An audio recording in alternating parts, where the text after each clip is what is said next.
Good morning guys! Ngayon guys ay magluluto ako ng fish soup. Ayan, gagamitan ko nitong pork. Pork bone. Gasa natin siya at kapakuluan muna natin siya guys. Ayan. Haluin ko muna siya. Tapos huhugasan natin siya. Ayan, ito yung pork bones.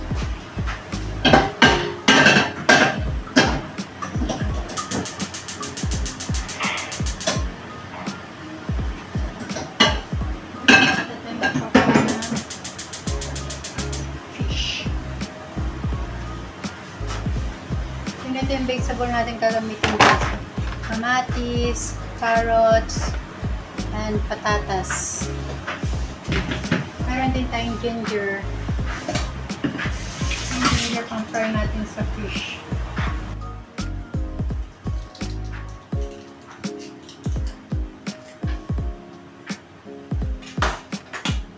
Ito yung fish natin guys na gagamitin para sa fish soup.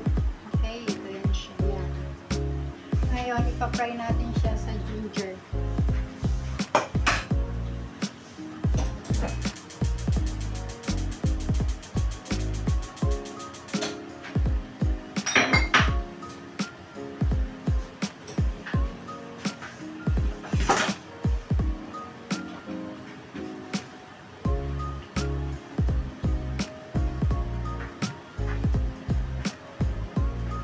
Ngayon guys, habang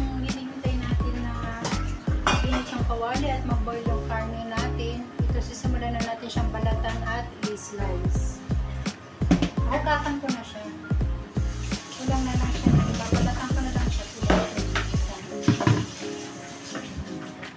Ganyan lang yan siya guys. Fish, tomato, ito guys. Kaya pag nagluluto ako, inuna ko diyakin itong kamatis at marami siya.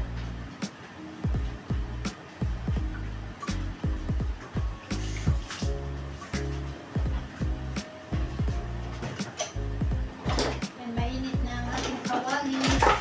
Una natin lalagay itong ginger.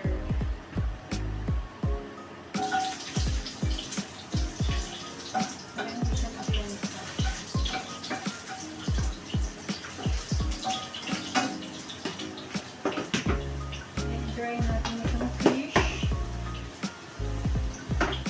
para hindi siya magdikit.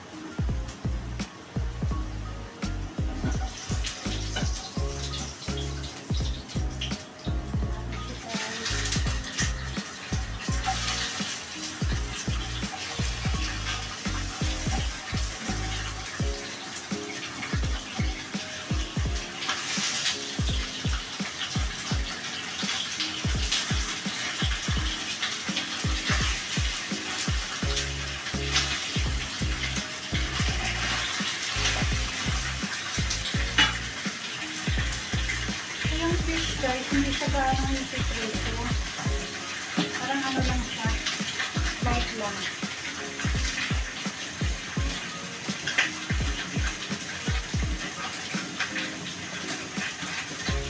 Nagatan natin itong carrot. Yung isa lang ito eh. Nakaraan kasi hindi ako naglagay ng carrot. Ngayon naglagay ako.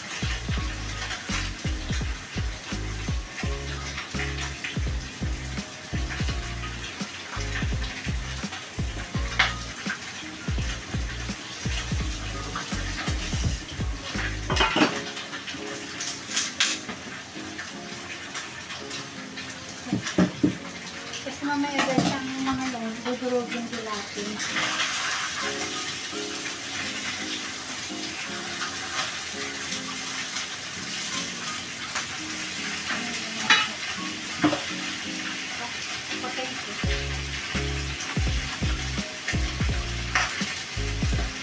Habang pinapakulorin natin yung tubig doon sa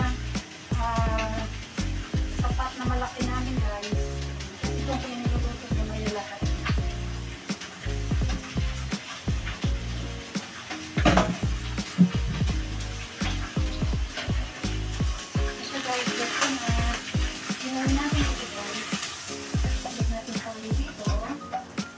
Tapos, ito, pupunasan natin. Ayan. Lagay natin siya ganyan. Ditong towel. After that, lalagyan natin siya ng hot water.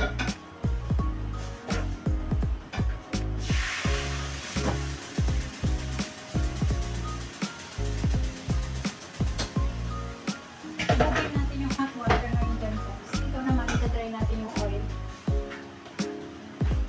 Lagyan natin muna yung oil habang pinapakulo natin yung karne at saka yung water. Pagkatanan muna natin.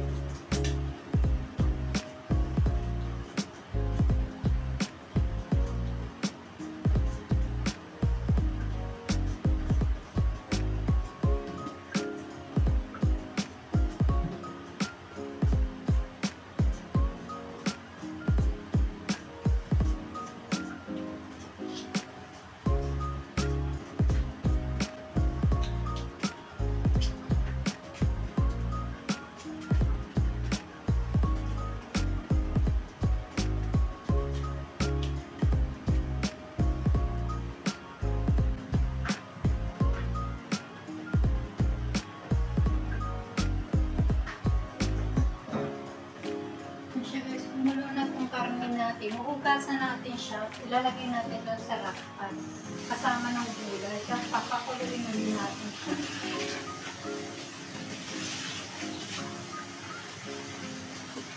Kailangan siya hugasan para natanggal yung mga dirty niya ng oil.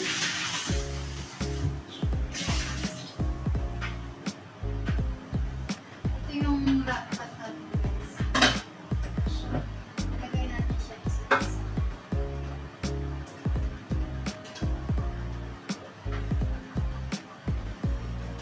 Then, ito yung gulay natin, i-add natin siya doon sa pan.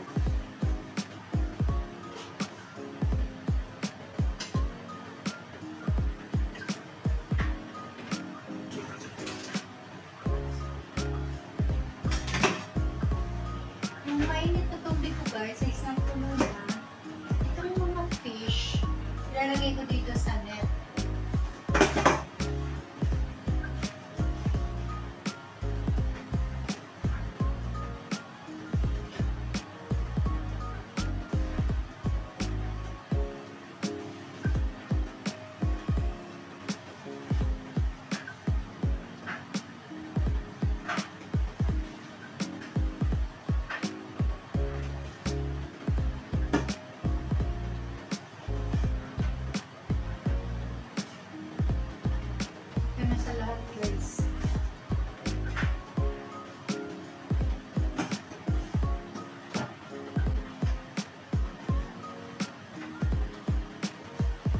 Lalagay natin siya dito guys sa pinapakuluan natin. Isigil natin siya dito. Ang pinapakuluan natin siya ay trabaho tayo. Yan. Nakita niyo siya guys. Yan natin siya ilagay doon sa kabila.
maluwang yung takip para hindi siya mag-upaw.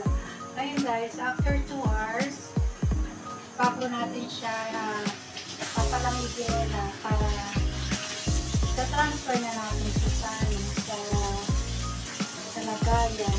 Pero guys, hahalo-haluin ko pa yan siya para makita ko kung yung mga carrots o patatas is nagdikit sa ilalim o nasusunog. Guys, mamaya papakita ko sa inyo yung naluto ko na siyang piso after 2 hours guys. Yan siya guys, hintayin natin siyang kumulo ng 2 hours. Tapos dudurugin natin yan yung mga patatas, carrots, kamatis at saka yung kanin at isda guys, bago natin siya isasalin sa lagayan niya. Ito na siya guys, naluto ko na to. Yan na siya ngayon. Dudurugin ko yan yung mga carrots, patatas, kamatis at saka yung karne bago ko siya isalain. Tapos ilagay sa ref para tomorrow morning pwede na siyang i-serve.